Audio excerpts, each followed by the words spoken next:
K-pop is art, and the combination of catchy beats and lyrics paired with impeccable visuals has enthralled many fans of the genre.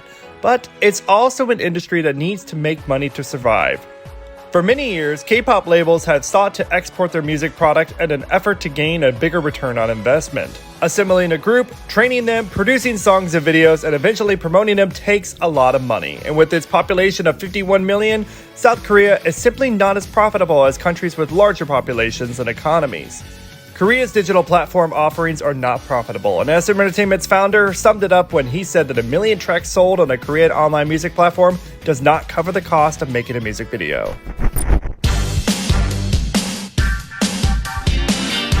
If you've been watching my latest video series called K-pop Going Global, you've seen me dive into the history of K-pop's efforts to enter the US and Japanese markets. These two markets have been ranked the first and second world's largest music markets respectively, and so K-pop labels have made a tremendous effort to enter them. Unfortunately, the side effect of these efforts for some artists is that they end up ruining the artist's long-term success, particularly in South Korea.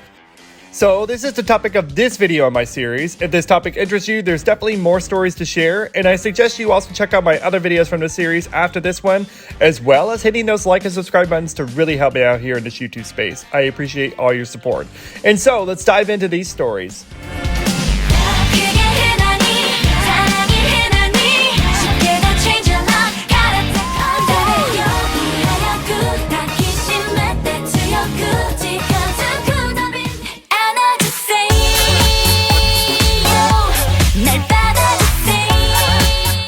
DSP girl group Rainbow started gaining steam in the South Korean market by 2010 with their song A.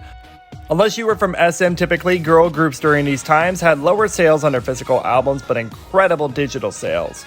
Remember, digital sales do not equal major gains in Korea. As mentioned in my K-pop's evolving journey to Japan video in this series, the boom of the genre was causing many acts to make their own debuts in Japan in the early 2010s. Rainbow debuted in Japan in September 2011, leaving South Korea on a hot streak with notable hits To Me and Sweet Dream to make it in a potentially very lucrative Japanese market. So it took 2 years before they returned as a full group to Korea with their album Rainbow Syndrome in 2013. But K-pop audiences can be fickle, and by that point, many new groups had debuted and skyrocketed to fame, and of course, Gangnam Style was also taking over during their absence. Their Japanese foray did not pan out like their sister group Kara, and with their return to the domestic market, the landscape was ultimately no longer in their favor like before, with fewer fans to rely on. The group's record company saw the writing on the wall, and when the 7-year contracts expired, Rainbow disbanded without ever reaching their true potential in South Korea and gaining a coveted win under their belt. However, there is a spot of glitter. Rainbow reformed in 2019 for their 10th anniversary, and I would expect them to do it again at some point in the future.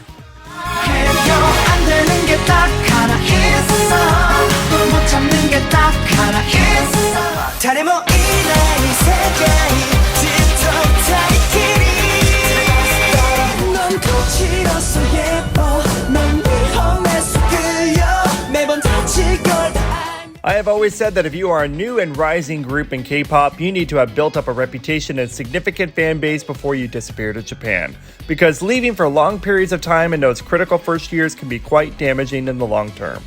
Starship Entertainment's Boyfriend is a prime example. The group debuted in 2011 and had notable success in their first year, which was saying something because this was a highly competitive year, and Boyfriend were outpacing their fellow boy group debuts that year like B1A4 and Block B. The group debuted in Japan in the summer of 2012, and as I mentioned, many acts at the time were being shipped up to Japan to promote and make money. Boyfriend had heavy promotions in Japan compared to most K-pop artists during these years. However, the group's Korean promotions were squeezed around its Japanese dates, and then the boys were back to Japan with more focus. This ended up holding the group back, but luckily the boys did manage to win their first music show in 2014, more than 3 years after their debut, though. Boyfriend originally ended up disbanding after their contracts with Starship ended in 2019. Their popularity arguably could have been better in Korea with better scheduling and promotions. However, I should also note that there's a new age digital aspect that was at play, because I have said in the past that they were hindered by their group name and search engines too. I personally ranted about this particular issue in my SEO video series if you want to check those out after this video as well. On a positive note, Boyfriend members reunited in 2021 for their 10th anniversary and then came back again under the new name BF for their album Adonis. BF is still not a great name for search engines, but I still wish him all the best. You still my number one. 날 찾지 말아줘. 내 슬픔 가려줘. Dakishimeru, 여와야 날 따스해. 주는 와 다시.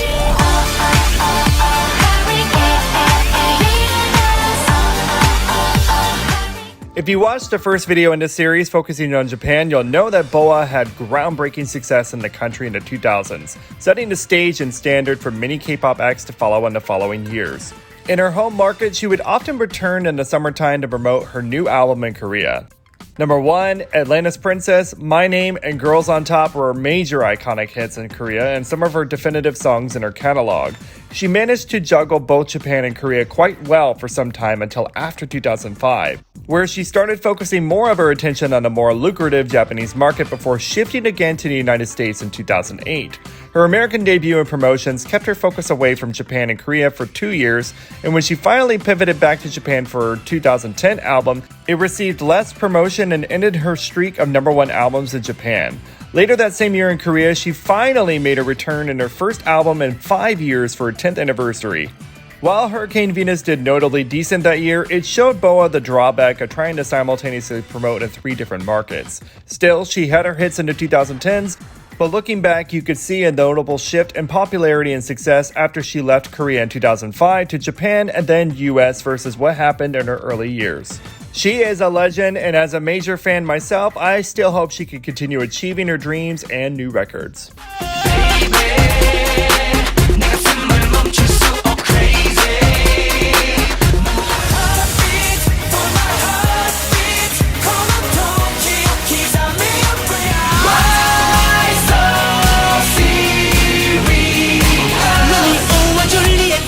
Before we get started, I want to share that SHINee's story is a bit different, but one that's interesting to tell. As mentioned, when the K-pop boom started taking off across the world and particularly in Japan, many K-pop acts began to make their own debuts in Japan in the early 2010s. After a successful 2010 with the Lucifer album, SHINee entered Japan in 2011 with a remake of their 2008 Korean debut song Replay in Japanese. The promotions took up a lot of time at a time when the K-pop Hallyu wave was producing dozens of competitive acts. SHINee being gone for so long allowed for many new boy groups to rise and fill the void. During their absence, K-pop was gaining significant ground, and existing groups like Beast and Infinite found great success in 2011 and 2012. When I was a YouTuber during those years, I used to make best live dance performance compilations of all the major groups. I made many SHINee videos, and I like to think that quite a few Shawwalls found new artists like these to enjoy while SHINee was away. It's why back then that the Beast and Infinite fandoms contained a lot of Shawwalls. There's still a pretty good overlap of fan bases between the 3 groups, which makes for an interesting future video going over overlapping fan bases now that I think about it. By 2013, SHINee was one of SM's few groups that had not received the coveted Grand Prize or Daesang Award. To its credit, SM poured its resources into producing 4 albums released in the same year. The first 2 being Dream Girl, The Misconceptions of You, Why So Serious, Misconceptions of Me, and then a compilation of those 2 together called Misconceptions of Us, with 2 additional tracks, and then the EP Everybody. The massive digital sales between the 4 albums allowed SHINee to finally win the Remarkable Artist of the Year award by Melon at the end of 2013. Onu did warn us that year that Korea was going to be sick of SHINee by the end of it, but as a Shawwall myself, I soaked up every bit and enjoyed the bops and watching the boys shine.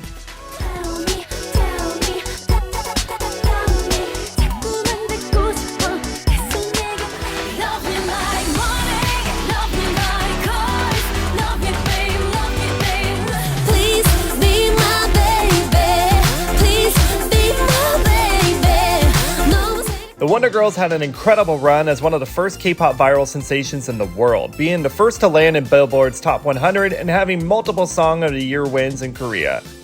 By the start of 2009, the Wonder Girls had already achieved some of these records, and they helped make K-pop groups a trend again, after years of soloists dominating K-pop. But everything changed when they went on their American adventure. They had to learn English, tour all over the US to gain popularity. Not many people realize how huge the US is geographically, and just to be overall the first K-pop act to make it in the West. They lost member Sunmi during this foray so she could focus on school, and she was replaced by member Hyerim also during this time. During their American attempts, there was a void in Korea when the nation's biggest girl group was away. Other groups filled the gap, most notably Girls' Generation, and they became the new nation's girl group in the country by 2009 and 2010. By the time Wonder Girls returned in 2010 and 2011, they were welcomed back and had great success, but they were no longer the K-pop act receiving the Song of the Year day songs and record-breaking success. No matter though, because their monumental achievements are still ones for the books.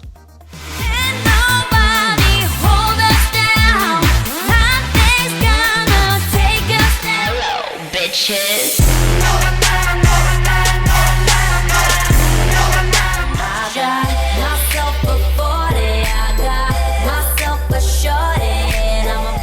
For much of the 2010s, YG Entertainment teased fans that 2NE1 was working on a potential English album with Black Eyed Peas member and producer will.i.am. English versions of songs like Can't Nobody were received well, and with more K-pop acts looking to make their own attempts at the American debut, many K-pop fans predicted 2NE1 had a great shot at making it in the West. In true YG fashion, teasers and feelers were released with nothing ever coming to fruition. 2NE1 was quite successful in Korea and had an image and sound that resonated with much of the international K-pop audience.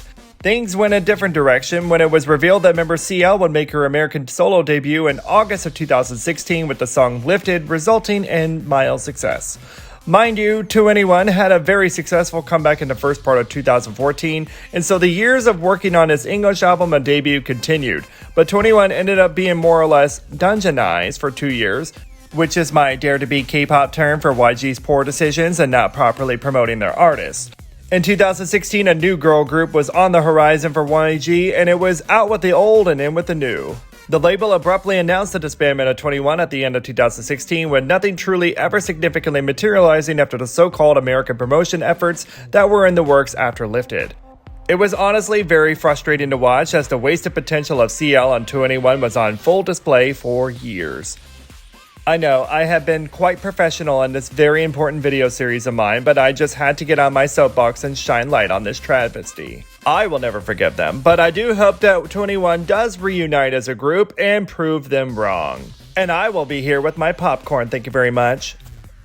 Hey, that's it for today, friends. I hope you all enjoyed this K-pop going global video series. There's more to discuss on this particular topic alone, as well as expand on others if you'd like me to continue. Thank you all so much for watching. I appreciate you for stopping by. Please don't forget to hit those like and subscribe buttons for me, and feel free to comment on this topic or any other ones that you might have thought of when watching. Check out many more of my videos while you're here, and I shall see you next time.